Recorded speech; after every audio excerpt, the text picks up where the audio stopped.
Fala pessoal, tudo bem? Meu nome é Thales Meu Eduardo nome é Moisés. e a gente criou esse canal no intuito de compartilhar um pouco da mensagem do Evangelho e algumas experiências que a gente tem tido nos evangelismos que a gente está fazendo.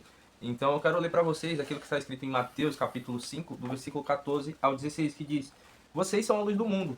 É impossível esconder uma cidade construída no alto de um monte. Não faz sentido acender uma lâmpada e depois colocá-la sob um cesto.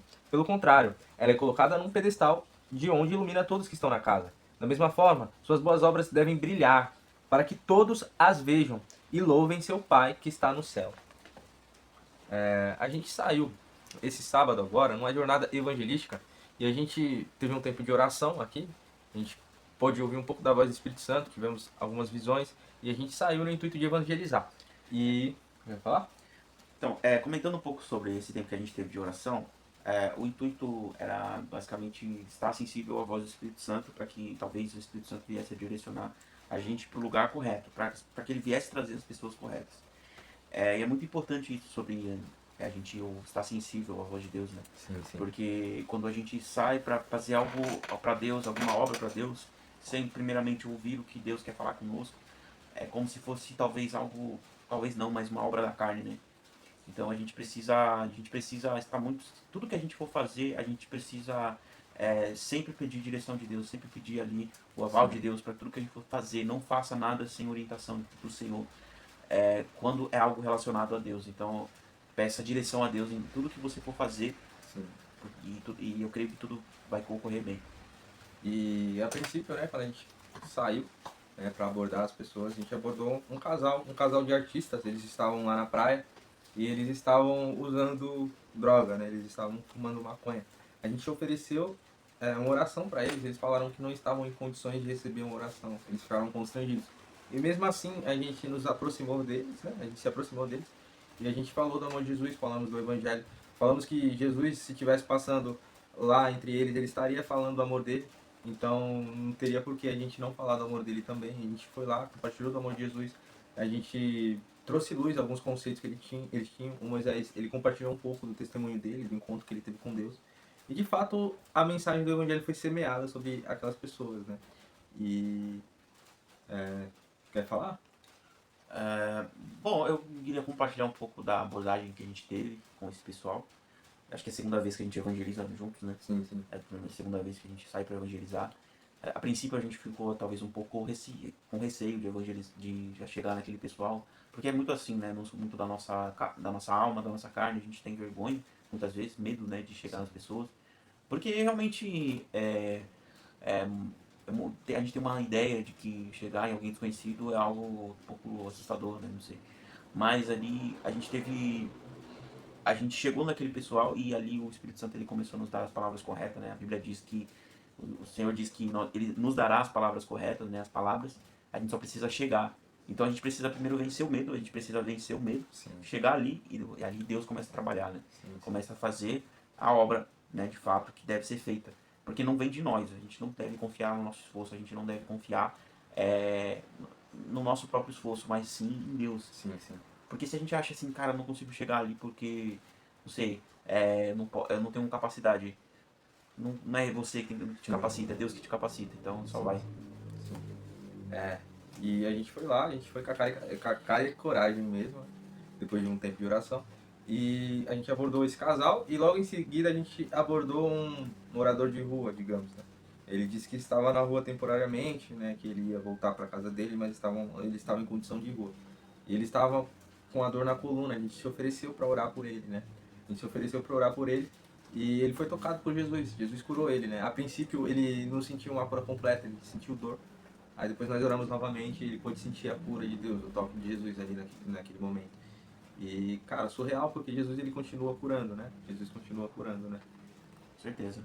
Deus consigo. É uma. É muito. De fato, Deus, ele. Às vezes a gente que vive num meio. E tá descarregando. Vou continuar.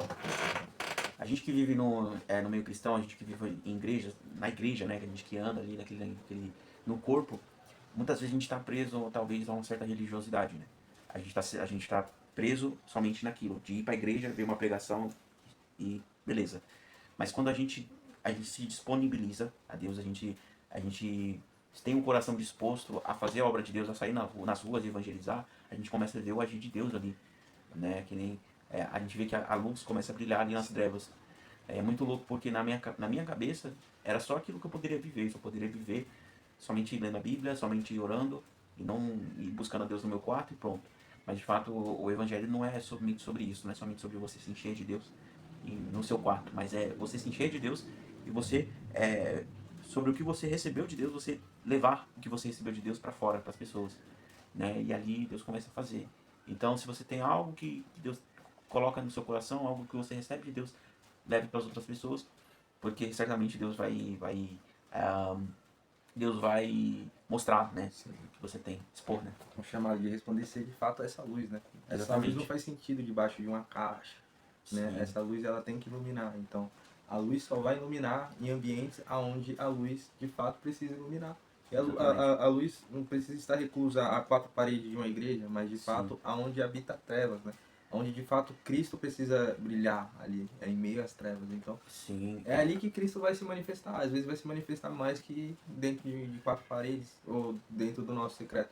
Cristo ele vai operar no nosso secreto, vai operar dentro da igreja, mas é da vontade de Deus que de fato a gente viva a eclésia, né, que é o chamado para fora. Sim. Então, de fato a gente tem que cumprir esse chamado, né? E isso é ser igreja, é chamados para fora, fora da nossa realidade, né? E encontrar a realidade do mundo que está lá fora, que precisa de fato conhecer Jesus. E logo em seguida, a gente abordou um segurança, né? Ele estava trabalhando e a gente pôde compartilhar do amor de Jesus também. Ele era um cara muito sincero. Inclusive o nome dele era Pedro também. Um cara muito sincero. Ele se dizia religioso, né? Ele é um católico e ele era muito resistente nessa questão de igreja evangélica. Ele falava, cara, Na verdade, ele não era religioso, ele era resistente à religião. sim, sim, sim. Ele era um pouco resistente, porque que ele dizia que a igreja em si manipulava muitas pessoas, assim, os líderes da igreja em si. Ele falava que não ia ser manipulado por pastores, por líderes de igreja, e ele tinha meio que esse conceito criado no coração dele de que as pessoas da igreja estavam sendo manipuladas e ele não ia ser manipulado. E a gente pode falar do amor de Jesus, a gente ficou 1 hora, mais ou menos, ou um pouco mais, falando do amor de Jesus lá, né, quebrando, né, essas fortalezas que tinha na cabeça dele e trazendo luz, de fato, né, para aquilo. E a gente pôde orar também por cura. Ele estava com a dor na coluna e também estava com uma dor no estômago, que ele dizia que era sobre gastrite. A gente pôde orar pela dor das costas dele, enfim, da gastrite. E a princípio, a primeiro momento, ele não se sentiu completamente curado. Depois nós oramos novamente e ele sentiu a cura completa. E ele era um cara muito sincero. Engraçado que ele é um cara muito sincero. Ele fala, você é manipulado. E quando ele sentiu o toque de Jesus, cara, ele já meio que se desarmou. Então ele falou, cara, se vocês vieram para falar de Jesus, né, de fato vocês vieram porque tem um propósito, né, algo comigo. E ele foi tocado por Jesus, né. Então, né, quer falar? Essa experiência foi interessante, principalmente para mim. Quando eu vi esse homem sendo curado, o outro rapaz sendo curado, eu fiquei eu fiquei não desacreditado, mas eu fiquei impressionado porque eu nunca tive uma experiência com cura, foi a primeira experiência com cura que eu tive. E a partir daquilo ali eu comecei a ver o quão a Bíblia é real, né? Quão o Evangelho de fato é real.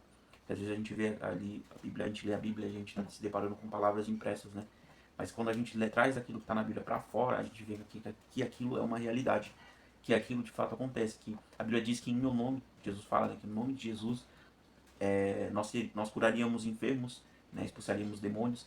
Então aquilo realmente acontece, né? Aquilo que está na Bíblia, ele pode ser levado para fora, né? Então foi uma experiência muito interessante. É. Então é isso, pessoal. A gente de fato quis compartilhar isso com vocês no intuito de encorajar você que já é cristão a pregar o evangelho, a ir às ruas, de fato falar do amor de Jesus, pregar o evangelho simples. Você não precisa ser um cara super estudioso, um teólogo. Você só precisa de fato pregar o amor de Jesus, falar do evangelho simples, estar sensível à voz do Espírito Santo e cumprir o I de Jesus. Então eu quero encorajar, porque de fato as pessoas estão sedentas, né? Estão sedentas da mensagem do evangelho. A palavra fala que a natureza criada aguarda com grande expectativa a manifestação dos filhos de Deus. Então essas pessoas de fato estão precisando ouvir essa mensagem de esperança, ouvir a boa notícia, né? Que de fato Jesus ama essas pessoas, que de fato Jesus quer salvá-las. Então Jesus ele quer fazer isso através de nós. Então nós queremos encorajar vocês a de fato irem. Vão, cumpram o ID de Jesus, e de fato a gente vai estar compartilhando mais experiências, né? E falando do amor de Jesus, né? Aquilo que Jesus tem falado conosco, né? Resplandecendo essa luz, né? Resplandecendo a luz diante dos homens, né? Não para nossa glória, mas para a glória de Deus, né? Para que vejam as vossas boas obras e glorifiquem a Ele, não a gente. Não é a gente, é Jesus. Jesus que está fazendo o milagre. Jesus que está operando essas curas. E a gente só somos instrumentos, né? Somos servos de Deus. Então, é isso, galera. Espero que de fato esse testemunho tenha edificado vocês. E é isso. Até breve. Um forte abraço para vocês. E é isso. Beijo no coração de vocês. Tamo junto. Tamo junto, galera.